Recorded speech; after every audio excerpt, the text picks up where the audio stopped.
제발 대기업에 목숨을 걸지 않으셨으면 음. 좋겠어요.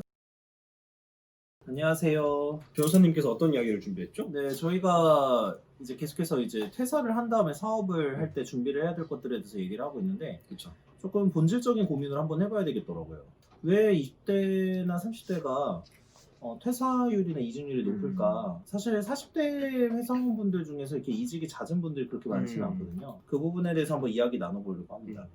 일단은 객관적으로 봤을 때 통계상으로 보면 확실히 그 6개월 내, 1년 내 퇴사할 확률이 높다고 보통 일반적으로 많이 나옵니다. 그쵸. 그 회사 처음에 입사하시고 나서 그 주변의 동기들도 많이 좀 퇴사나 이직을 했었나요?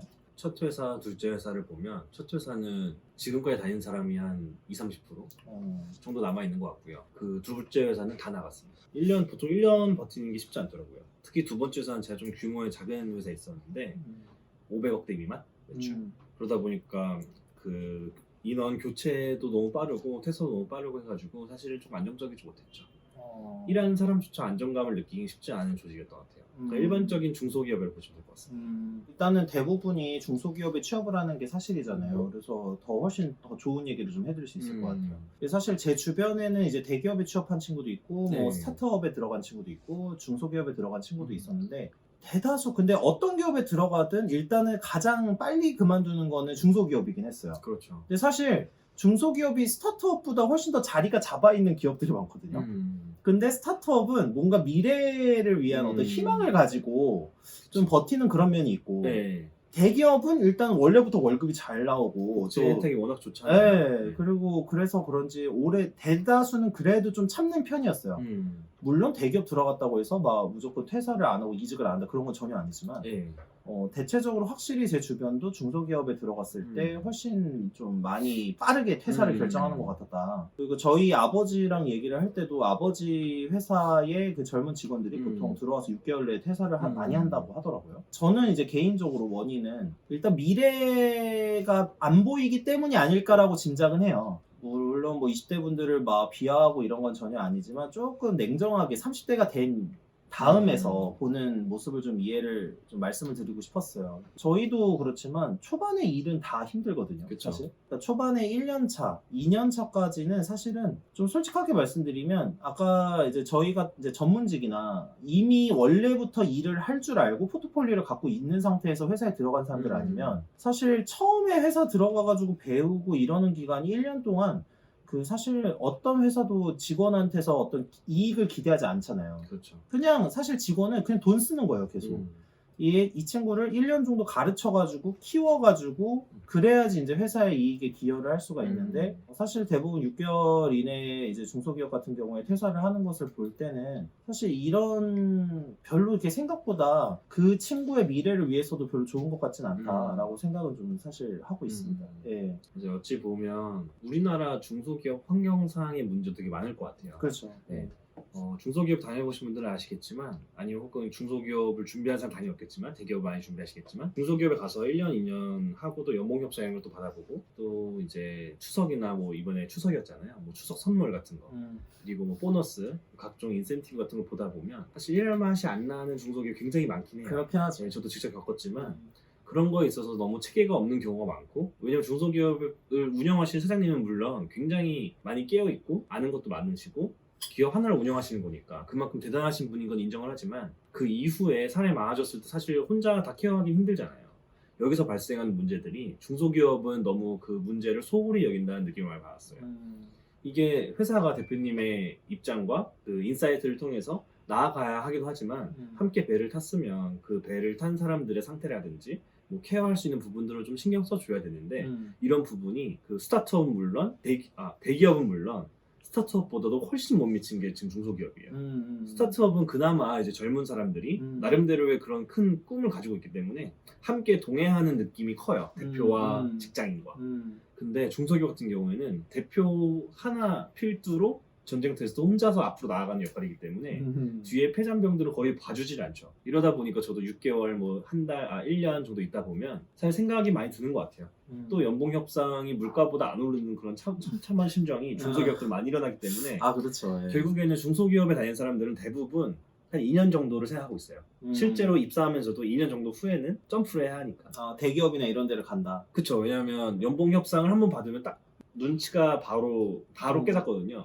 아, 여기서는 5년 있어도 연봉이 얼마겠구나. 그게 보이지 않아서 결국 점프라는 이직이라는 방법을 통하여 연봉을 500에 1000 정도 이렇게 올리는 경우가 많은 것 같습니다. 제 주변에. 맞습니다. 그게 사실 현실이기는 한데 그렇다고 해서 좀 저는 그런 생각은 하긴 해요. 그렇다고 마땅한 대안은 있는가? 만약에 이 회사를 그만둬서 또 어차피 내가 대기업이나 공기업이나 어떤 내가 원하는 직장이나 이런 걸로 아니면 사업을 한다거나 저희가 지금 이제 그게 주요 콘텐츠지만 네. 사업을 하는 것도 쉽진 않고 대기업에 점프하는 건 요즘에는 아예 제가 이제 얘기를 많이 하다 멘토링 많이 하다 보면은 거의 뭐 인턴도 금턴이라고 해가지고 인턴도 거의 없고 대기업도 거의 들어갈 확률이 거의 적고 대기업도 대부분 채용 규모를 거의 줄였고 지금 많이 뽑는 건 IT 직종밖에 없는데 그러면 IT를 하신 분들 아니면 사실 어떤 길이 있는가 뭐 이런 생각이 좀 들기는 해요. 그래서 현실적으로 저는 이런 거를 추천드리긴 해요. 네.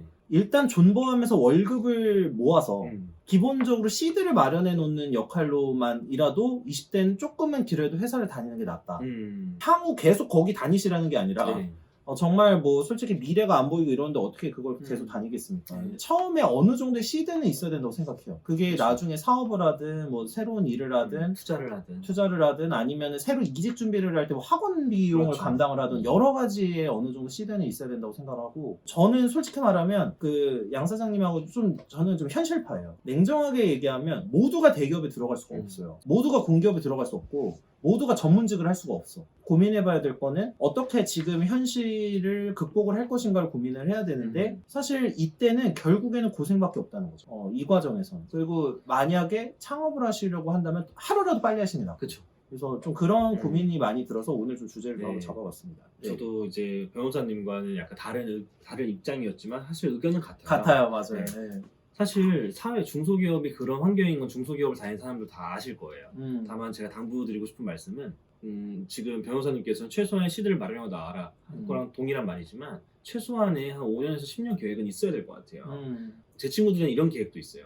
뭐 2년마다 점프를 해서 연봉 얼마 만들겠다. 좋은 목표로 생각하거든요. 왜냐면 회사를 다니면서 2년이라는 게 다 사실 다른 회사로 이직을 할 때 내밀 수 있는 명함이에요. 맞아요. 1년 다니거나 6개월 다니면 지금 힘들더라도 1년 6개월은 사실 쳐주지도 않는 경우가 많기 때문에 그러니까 원래 2년이 그거잖아요. 경력을 인정받느냐 안 그쵸. 받느냐 거잖아요. 거의 네. 미니멈이기 때문에 네. 자기가- 원래는 예전에 네. 3년이었고 자기가 입사를 하셔서 그 입사를 하셨을 때 한 달에 3개월 정도 수습 기간이 있잖아요. 그때를 경험해 보셨을 때 본인도 이 회사는 2년 다닐만 하겠다 하면 2년을 아무 생각 없이 다니시길 추천드리고 수습 기간 동안은 자유롭게 또 평가를 하셔야 되거든요, 회사를. 근데 평가를 하셨을 때 회사가 좀 별로면 손절을 하시고 또 다른 회사를 찾는 게 좋을 것 같아요. 제가 이런 말을 드리는 건 적어도 사람은 5년에서 뭐 10년, 10년 너무 길다면 단기 목표라도 1년, 2년 후라도 어느 정도의 그 그림을 그리고 나서 행동하는 것과 그냥 그림이 없이 하루하루 힘들게 살다가 밤에 맥주 먹고 자고 이런 거를 반복하는 사람이 둘이 있다면 그 목표가 하나 있음으로 해서 발생하는 파급 효과가 굉장히 많다고 생각하기 때문에 이런 최소한의 그 1년이라든지 단기 목표라든지 아니면 좀 길게 보면 10년까지도 목표를 세워놓고 회사를 다니시길 추천드립니다. 그리고 하나 더 말씀드리고 싶은 거는 제가 사실 취업 특강 이런 데서 자주 얘기하는 내용인데 네. 제발 그 정규직이라든지 대기업에 목숨을 걸지 않으셨으면 좋겠어요. 사실은 그게 현실성이 없기 때문에 그래요. 저 같으면은 요즘에는 스타트업 업계에서는 이제 이렇게 많이 하는데 20살이나 그때부터 이제 대학교 처음 들어가서부터 보통 그 경력을 쌓죠. 근데 그 경력이라는 게 회사 들어가서 쌓는 경력이 아니라 사전에 뭔가 이제 실제로 일해서 적합하게 써먹을 수 있는 그런 것을 준비하시는 분들이 있어요. 아마 양 사장님도 그렇게 하셨을 겁니다. 그러니까 이게 그렇게 하면 취업도 잘 되고 결과적으로 보면은 사업을 할 가능성도 높아져요. 그게 이제 하나의 포트폴리오가 이미 돼 있고 최근에 제 친구가 들어갔는데 네. 뭘 했냐면 원래 사진 기자였어요. 그러니까 사진 기자고 그 글을 쓰는 기자였는데 그 친구도 원래는 무슨 거대 신문사 있죠. 저 때는 이제 뭐 조선 뭐 등등등 뭐 한겨레 뭐 등등등 이런 신문들에 들어가는 게 목표였는데 너무 자리가 없는 거죠. 구직하는. 그러다 보니까 내가 일일이 그냥 사진도 찍고 뭐 기사도 쓰고 이런 걸 하다가 그게 포트폴리오가 돼서 이제 들어갔거든요. 그러니까 요즘에 거의 좀 뜨는 스타트업 기업이나 이런 데서는 거의 대부분 실무 능력을 보고 있기 때문에 그런 거를 사전에 준비를 하시는 게 사실 바람직하다. 라고 생각을 들고 SSAT나 그 여러 가지 그 기업을 위해서 시험을 준비하는 것도 좋기는 한데 사실 저는요 제 개인적으로는 대기업에 몇 명 들어가는지 한번 수를 세보면 100명 중 5명 될까 말까일 것 같거든요 지금. 그렇죠. 거의 없죠. 무슨 카카오나 네이버 같이 IT 쪽은 좀 더 음. 많이 뽑긴 합니다만 거기도 들어가는 게 쉽지 않다는 거 다들 아실 거예요. 그래서 그쵸. 훨씬 어려워요 요즘에는. 음. 네, 거기서 IT 실력 완전히 보기 때문에 네. 그거 더 힘들거든요. 네. 그래서 좀 사전에 그 지금 양 사장님께서도 말씀하셨지만 음. 좀 길게 보고서 좀 준비를 하는 작업들을 했으면 좋겠고 내가 보고 싶은 현실을 보시는 게 아니라 좀 지금 사회가 흘러가는 현실을 보셔야 된다고 생각을 해요. 내가 지금 이 회사를 나갔을 때 그럼 다른 회사에 가서 내가 경력을 쌓을 수 있는가 이것도 꼭 생각을 해보시고 퇴사를 하시는 게 좋지 않나라고 맞아요. 생각합니다. 워낙 높아지는 20대 퇴사율로 인해서 저희가 이런 주제를 가져와봤는데요. 저희 모두 같은 마음이에요. 뭐 너희들 뭐 끈기 없다 이렇게 말하는 게 아니라 퇴사율이 왜 높은지 그리고 현황에서는 내가 어떻게 더 나아갈 수 있는지를 고민해 보셨으면 하는 마음으로 얘기를 드렸습니다. 네, 저희도 초반에 이제 사회생활 찰 때 저는 첫 달 월급 150만 원이었고 그런 부분들에 충분히 이해하고 미래도 안 보이고 이런 네. 부분들 이해는 하는데 그렇다고 해서 미래가 안 보인다고 해서 음. 그냥 그만둔다고 그래도 미래가 네, 보이는 것도 아니에요. 맞아요. 저 같으면은 그냥 그래도 돈을 버는 쪽을 선택하겠습니다. 무작정 종료 버튼을 누르는 게 능사는 아니잖아요. 음, 퇴사를 하게 되면 갑자기 돈이 끊길 텐데 그렇죠. 알바보다 더 비싸다면 오히려 지금 있는 회사에 다니시면서 좀 더 미래를 준비하는 게 나은 선택일 수도 있겠다라는 생각이 드네요. 맞습니다. 예, 오늘은 이 정도까지만 하고요. 저희 채널 구독, 좋아요. 알림 설정 부탁드리겠습니다. 네, 감사합니다.